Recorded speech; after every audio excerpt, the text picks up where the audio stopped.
National Bank, coupled with the personal service and the human touch, is just hard to beat.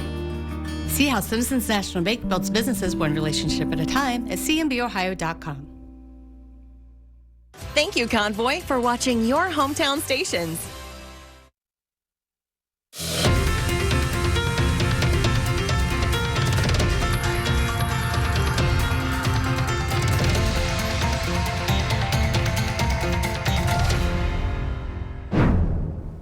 Our top story tonight, Lima and Allen County now have a new memorial dedicated to the people and events of 9/11.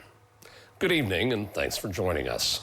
As Americans remembered 9/11 across the nation, a permanent memorial was dedicated locally in honor of those lives lost and the events of that day.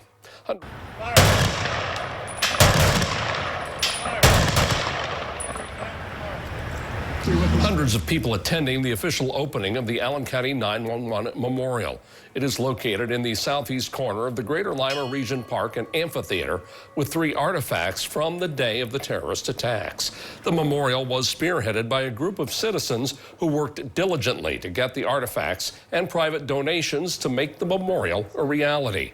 They invite the public to visit the site to take time to reflect and to teach their children and grandchildren about the events of September 11th of 2001.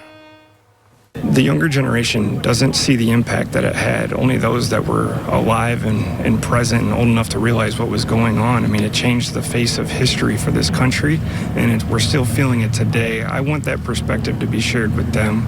It's never going to make it to them at the level it did everybody else that experienced it, but it's going to give them a perspective. They're going to be able to touch it. They're going to be able to see it. They're going to be able to look at the artifacts and realize the gravity of what happened that day. Those artifacts include a portion of a beam from the Twin Towers, a slab of limestone from the Pentagon, and a rock from the Shanksville, Pennsylvania crash site. In attendance at today's memorial dedication were first responders from around the county. We talked with several of them about their thoughts on this day of remembrance.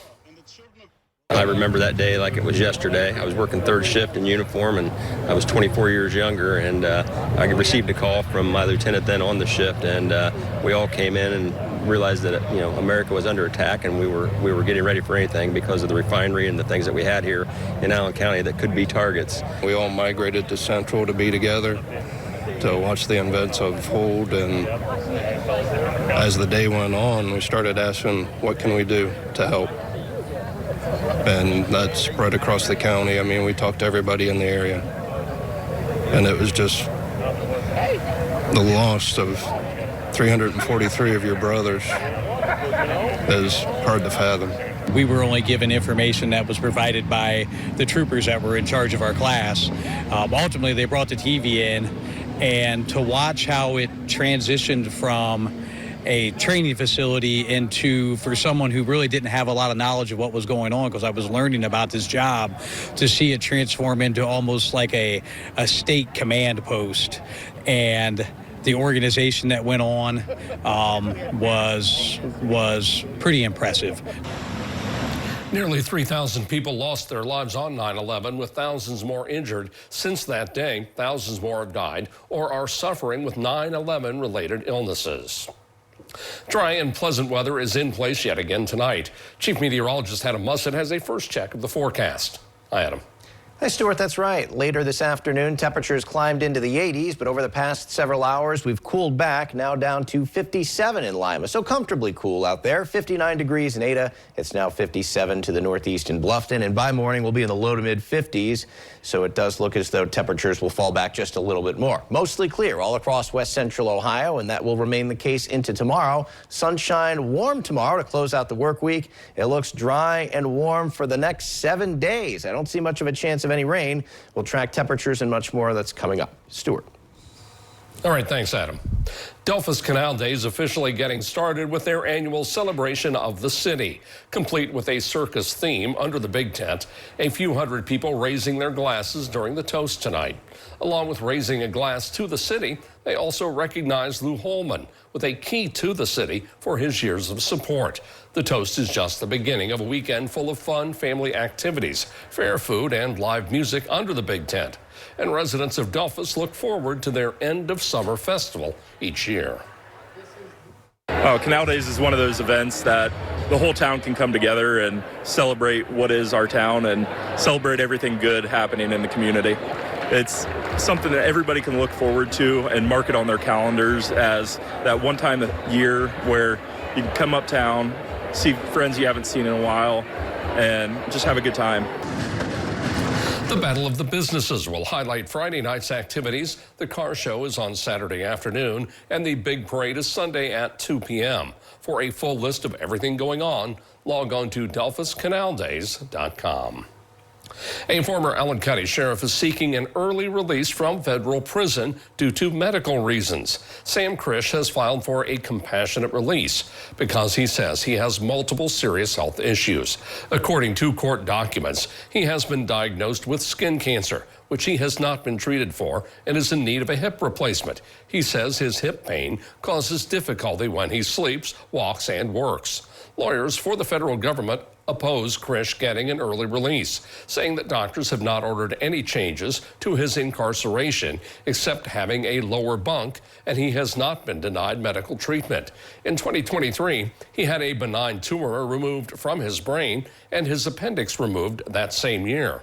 In 2019, Krish was sentenced to prison for 11 years and 4 months on bribery and extortion charges. He was also ordered to pay over $600,000 in restitution for money he accepted under false pretenses when he was sheriff. Krish says his gambling addiction led to his actions. The federal court judge has not ruled on his motion. A Michigan man is facing rape and other charges that happened over 20 years ago. 54-year-old David Lowe was indicted by a Van Wert County grand jury on rape, gross sexual imposition, and sexual battery charges. Lowe pleading not guilty to the charges during his arraignments this week. According to the indictment, there were 2 victims under 13 years old, and the incident happened between January of 2003 and December of 2007. Lowe is being held in the Van Wert County Jail at $250,000 bond. A pretrial has been set for next month. The Ottawa Glandorf volleyball team hosting the Elida Bulldogs for their first ever Pink Night Out. The fundraiser supported the Putnam County Cancer Assistance Program, known as CAP. The event featured a 50-50 drawing, raffle baskets, a silent auction, and handmade blankets created by the team. All proceeds go directly to CAP, which helps local cancer patients with medical bills, prescriptions, transportation, and other expenses. Today we're going to have CAP here, and all the proceeds are going to go to CAP, which is really great because in Putnam County that's huge. It's very helpful. It does a lot. It also helps the girls come together as a family, which, you know, we really support here, and we get to support a great cause. If you couldn't make it out to the game but would still like to donate, checks can be mailed to the address on your screen. Hot Cars and Hot Pizza are helping one local restaurant show its support for first responders and on 9/11.